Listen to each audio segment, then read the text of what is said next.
She called me dead weight at our family dinner. My parents didn't defend me. They just stared at their plates. I stayed quiet, finished my drink, and didn't turn around. Because if I had, she would have realized her boss had heard everything. The first thing I noticed was the seating. At my parents' house, the dining table had always followed the same unspoken order. Father at the head, mother to his right, guests nearest the center, family close enough to be included, far enough to be judged. That night, my chair waited at the far end. Half a place setting. No bread plate. My sister's place, by contrast, had been adjusted twice, napkin folded neatly. Glass aligned, chair angled toward the center like a spotlight. I arrived on time, I always did. My sister was already speaking when I stepped into the room, her voice warm and confident, tuned for an audience. She didn't pause when she saw me. She didn't need to. My presence wasn't part of the evening's design. The dinner was a small celebration. Not official enough for invitations, not casual enough to allow honesty. My parents had invited a handful of people my sister worked with.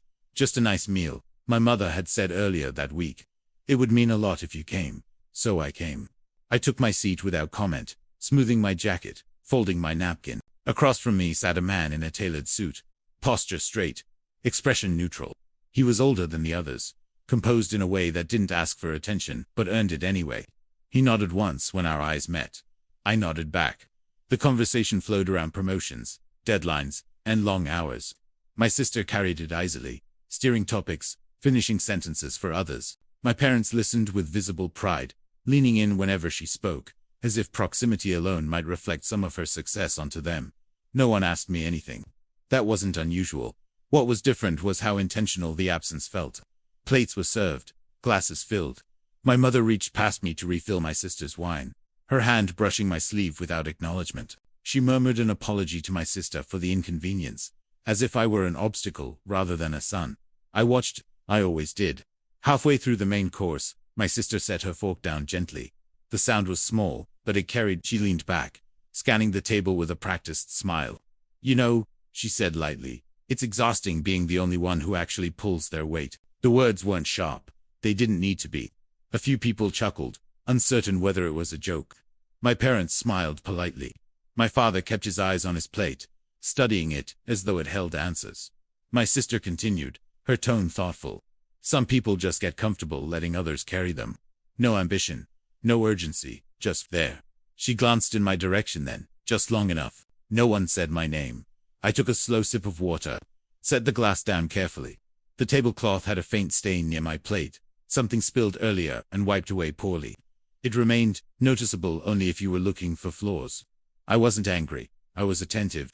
Well, she added, tilting her head, I guess every family has dead weight. The silence that followed wasn't accidental. It was chosen. My mother shifted in her seat but said nothing. My father cleared his throat, then didn't speak. Around the table, eyes moved, some to me, some away, some toward their plates. No one intervened. No one corrected her. Across from me, the man in the tailored suit didn't smile. He didn't look down either. His gaze moved from my sister to my parents, then back to me. Something passed across his face, recognition, perhaps, or confirmation. I didn't respond. That seemed to please my sister. She smiled again, satisfied, and returned to her food. The moment passed. Officially, conversation resumed, thinner now, careful not to touch anything sharp. I ate slowly, tasting very little. I noticed my mother's hands trembling slightly as she poured wine. My father's shoulders slumping, just a fraction. The way my sister spoke louder afterward, as if to fill a space she had created and didn't know how to close. The man across from me still hadn't touched his dessert. When the plates were cleared, my sister stood to make a small toast. She talked about discipline, about standards, about how important it was to surround yourself with people who added value. She didn't look at me once. Applause followed, polite, controlled. My parents clapped the longest. I remained seated. When it was over, chairs scraped back. People stood, stretching, gathering coats. My sister laughed easily now, basking in approval. My mother fussed over guests. My father busied himself with nothing in particular. I stood quietly and reached for my jacket. My mother noticed then. You're leaving already? Yes, I said. My voice was steady. I think that's best. She hesitated, searching my face for something I wasn't offering. Then she nodded. Drive safe, that was all. I walked toward the door, past framed photos and familiar walls. Past a lifetime of small accommodations, I'd learned not to question. No one followed. No one stopped me. Outside, the night air was cool and sharp. I paused on the porch, listening to the muted sound of laughter resuming inside. Relief had returned to the house. The disruption had been removed. As I stepped down, something settled into place. Not bitterness, not sorrow, but clarity. The comment hadn't been impulsive. The silence hadn't been accidental. And the seating hadn't been a mistake. I wasn't being misunderstood. I was being measured and quietly dismissed. The man in the tailored suit hadn't spoken a word all evening. But as the door closed behind me, I remembered the way he'd looked at my sister when she spoke. Not impressed. Not amused. Assessing. I walked to my car without looking back, aware for the first time that the story my family believed about me was already outdated. They just didn't know it yet. And for now, that suited me perfectly. The messages started before I reached home. They came in layers, like waves that didn't quite touch shore but never stopped rolling in. Missed calls from my mother. A text from my father that read only, "We should talk." A longer message from my sister, typed carefully enough to feel rehearsed. "You embarrassed yourself tonight." I was only being honest. "You've always taken things too personally." I didn't reply. I placed my phone face down on the kitchen counter and let the apartment settle around me. The silence there was different, earned, not imposed. No one watching. No one waiting for a reaction. I poured a glass of water and drank it, standing up.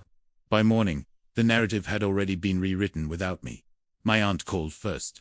She spoke gently, as if approaching a skittish animal. She said my sister was under a lot of pressure. She said I should be understanding. She said families don't air their grievances in public. I asked her one question. Did anyone stop her? There was a pause. Then she said she had to go. My mother's voicemail followed.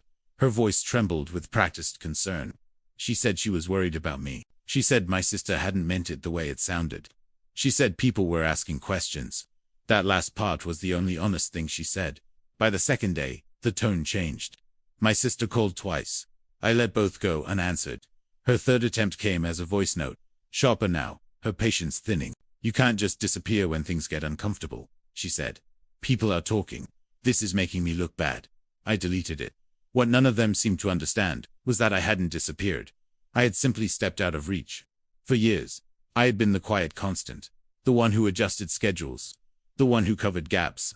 When my parents needed help with paperwork, it was me. When my sister needed a loan early in her career, it was me. When things went wrong, I absorbed the inconvenience without commentary. I had learned early that usefulness brought tolerance. What they never asked was what it cost. I had postponed my own plans more times than I could count. Turned down opportunities because someone at home needed stability. Stayed local when I could have left. Signed documents I wasn't fully thanked for. Held authority I was never meant to use. Authority, I realized now, was only invisible until it wasn't. On the third day, my father came to see me. He stood in my doorway like a guest, unsure of his welcome. His shoulders were tense, his hands folded together. He didn't look angry. He looked tired. "We didn't mean for things to happen like that," he said. I nodded, offered him a seat. He didn't take it. "She's under a lot of stress," he continued. "And you know how she talks. You're more resilient." There it was. The old justification. My resilience had always been their safety net. "I'm not upset," I said calmly. He looked relieved, mistaking restraint for forgiveness. "That's good," he said. "Then we can put this behind us." I studied him for a moment. The lines in his face. The familiar posture, the expectation that I would smooth things over, as I always had. "There are a few things you should know," I said instead. His relief faded, replaced by caution. "I've already handled them," I added. He frowned. "Handled what?" I didn't answer. He left shortly after, unsettled, without the closure he'd come for. That night, I opened the folder I'd kept untouched for years. It wasn't hidden. It never had been. Just unmentioned. Inside were documents I'd signed during a period when my sister was still finding her footing, and my parents were navigating transitions they didn't fully understand.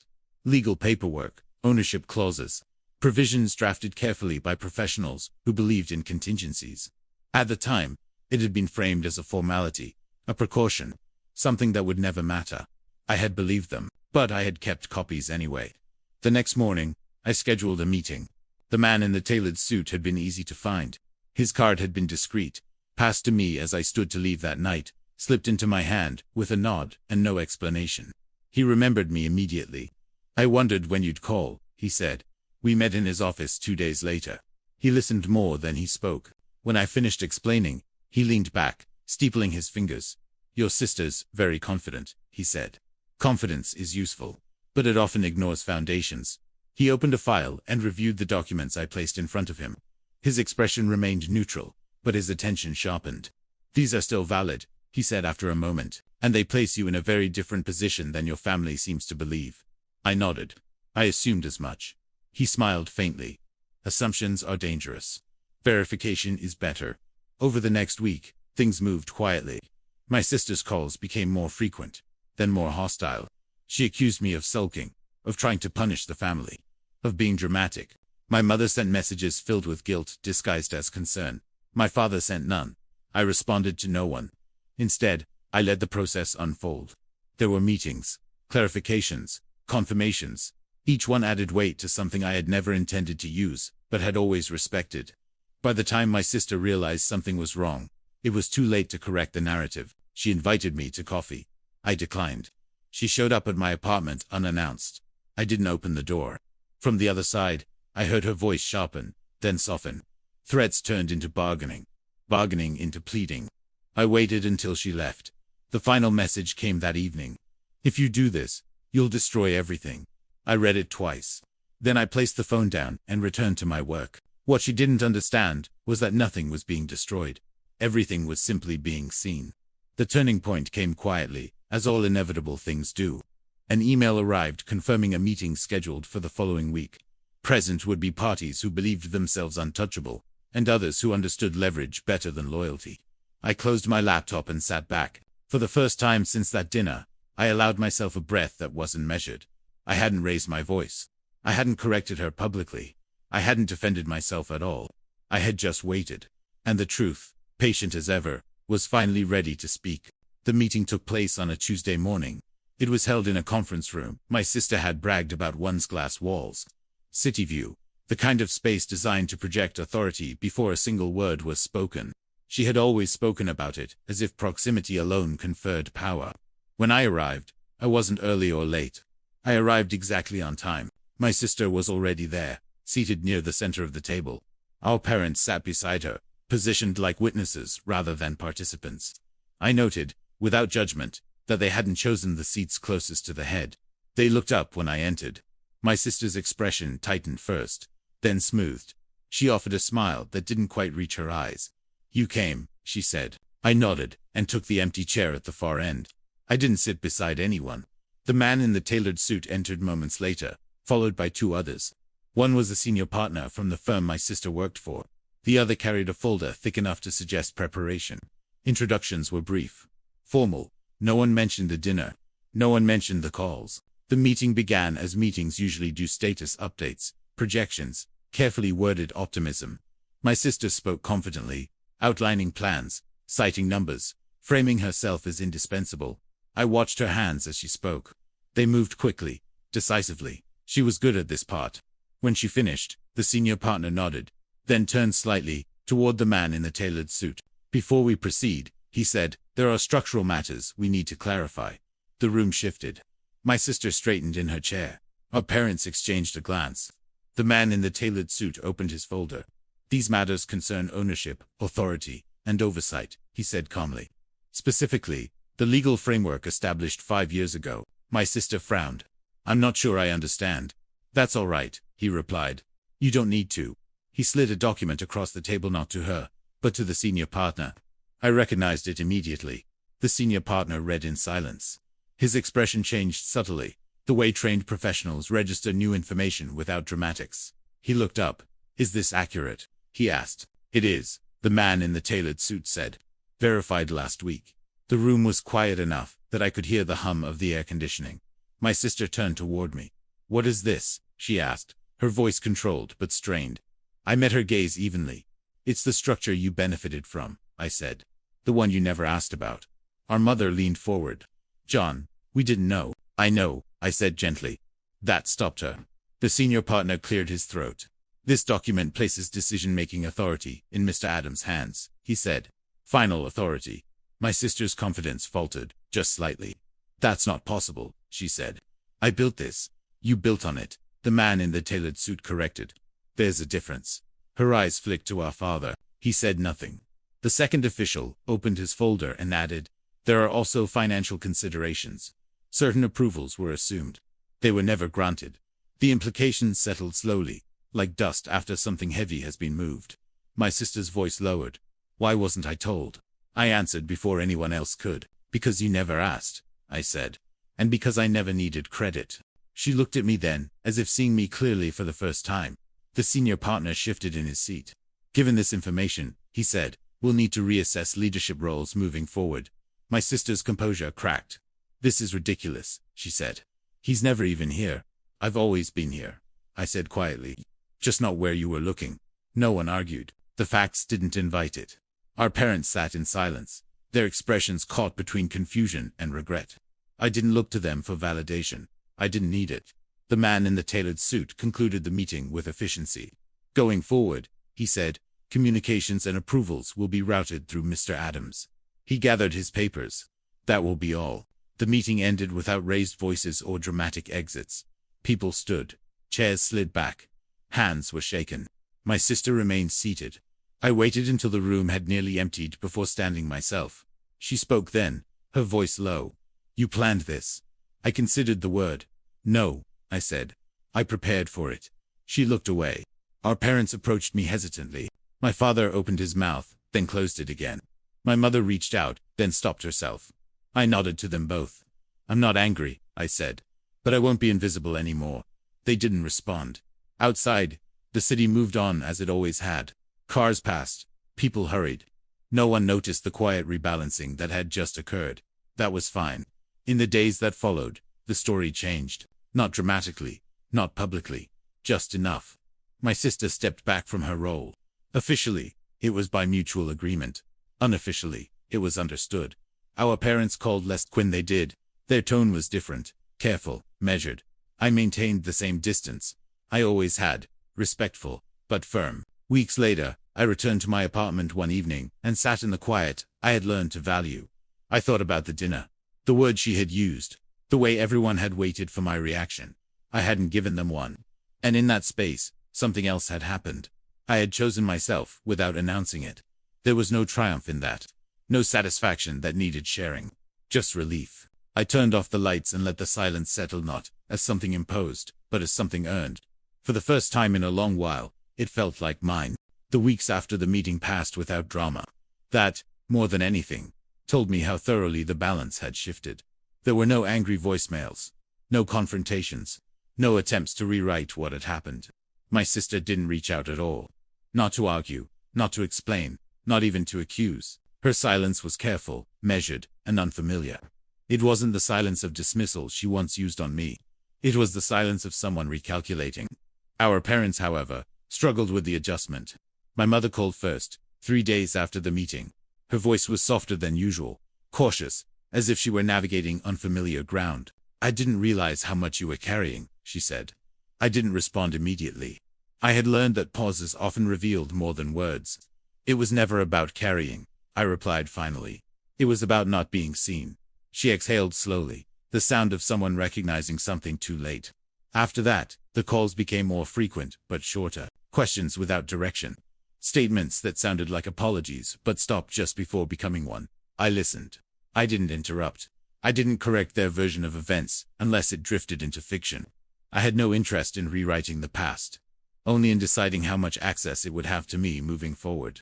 Professionally, the shift was immediate. Emails began arriving, addressed directly to me. Requests for approvals, clarifications, guidance. I responded promptly, efficiently, without asserting authority unnecessarily. Authority, I had learned, didn't need emphasis once it was established. I kept my distance from the office culture my sister had curated. I didn't attend optional gatherings. I didn't insert myself into spaces that relied on performance. I focused on structure, compliance, long-term stability. Some noticed. Some didn't. The ones who mattered adjusted quickly. One afternoon, the senior partner asked me to join him for coffee. It wasn't framed as a meeting, which told me more than the invitation itself. You could have handled that differently, he said once we were seated. I know, I replied. You chose restraint. I chose accuracy. He smiled slightly. That tends to last longer.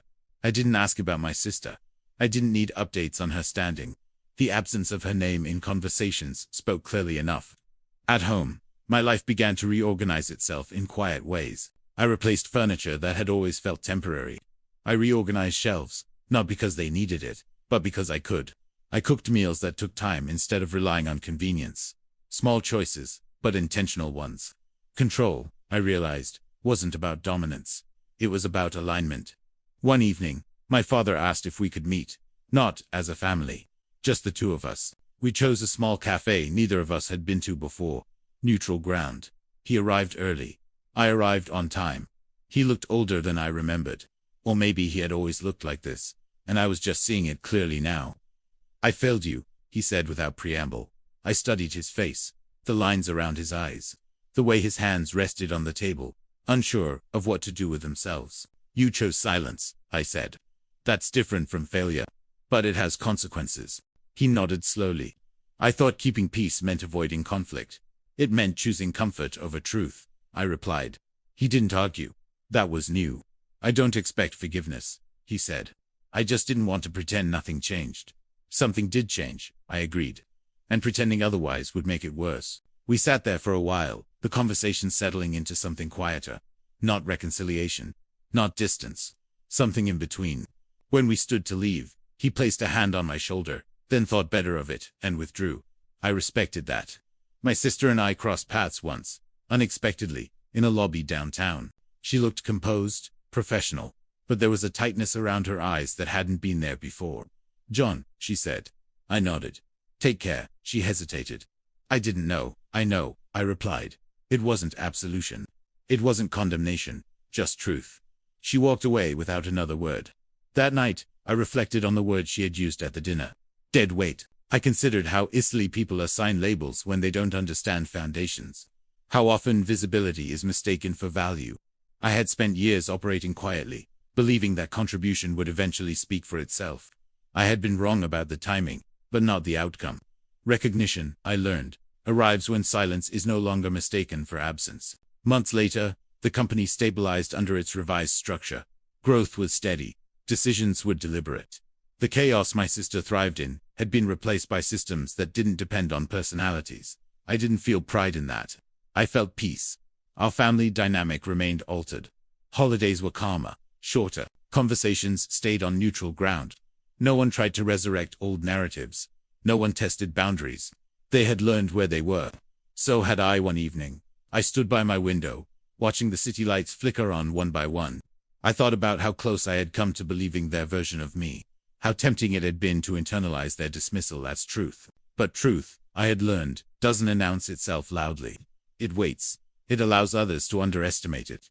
And then, when the moment arrives, it doesn't argue. It simply stands. I turned away from the window and switched off the light. There was nothing left to prove. Only a life to continue on my own terms, with clarity, distance, and a silence that finally worked in my favor. The invitation arrived without explanation.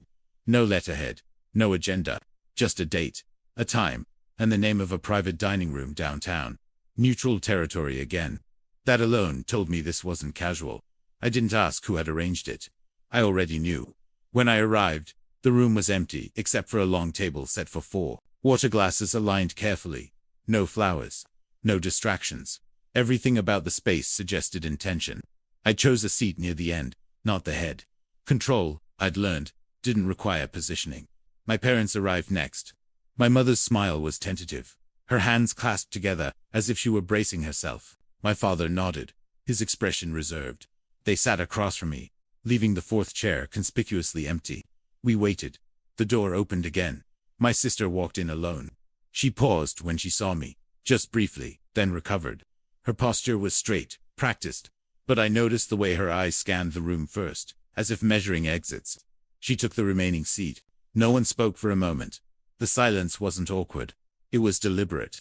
The kind that forces everyone present to sit with their own thoughts before reaching for words. I asked for this, my sister said finally. Her voice was controlled, but not confident.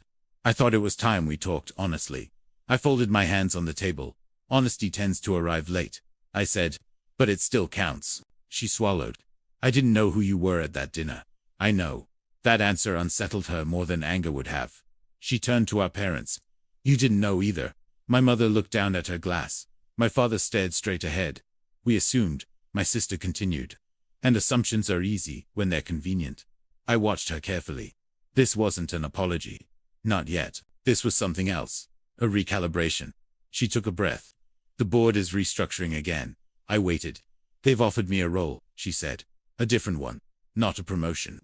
Not leadership. A role. And, I asked, it's conditional. Silence returned. Heavier now. They want my recommendation, she said. About you. That was the moment. The one she hadn't anticipated. The one where the power dynamic she had relied on quietly reversed itself without spectacle. I leaned back slightly, considering her words. You already know what I'm capable of, I said. You've known for years. She nodded. I dismissed it. Yes, I was wrong. There it was. Not loud, not emotional, but accurate. The waiter appeared briefly, placing bread on the table, sensing the tension and retreating just as quickly. Life continuing around us, indifferent. What do you want, John? My sister asked. I looked at her for a long moment. Not the sister who had spoken over me at dinners. Not the professional who had reduced me to a label. But the person sitting here now, stripped of leverage, waiting. I don't want your recommendation, I said. Her brow furrowed. Then why are we here? I turned to my parents. Because this isn't about careers anymore. It's about patterns. They both stiffened. For years, I continued, silence was mistaken for agreement. Distance was mistaken for weakness. And restraint was mistaken for irrelevance. I returned my gaze to my sister. I won't participate in that anymore. She nodded slowly. So what happens now? That depends on what you choose to learn, I replied. She exhaled.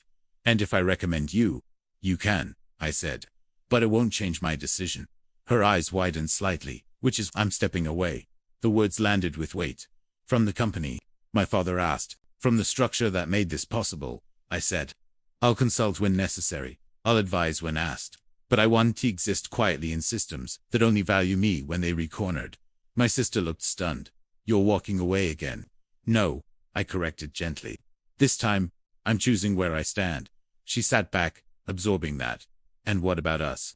My mother asked softly. I considered her question carefully. We'll redefine, I said. Or we'll drift. Either way, it will be honest. No one argued. That too, was new.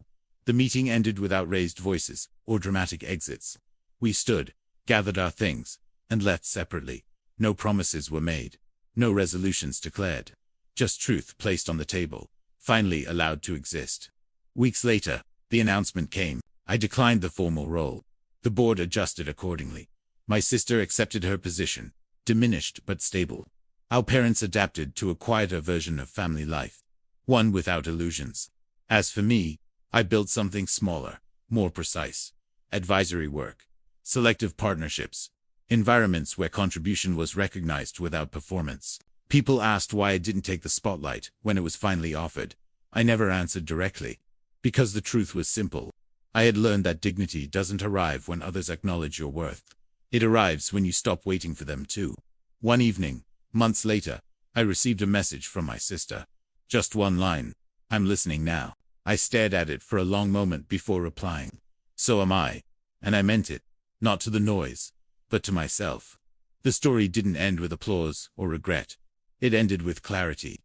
With the understanding that silence can be weaponized or reclaimed. That restraint, when chosen deliberately, becomes strength. And that the most lasting justice isn't delivered loudly. It's lived quietly, every day.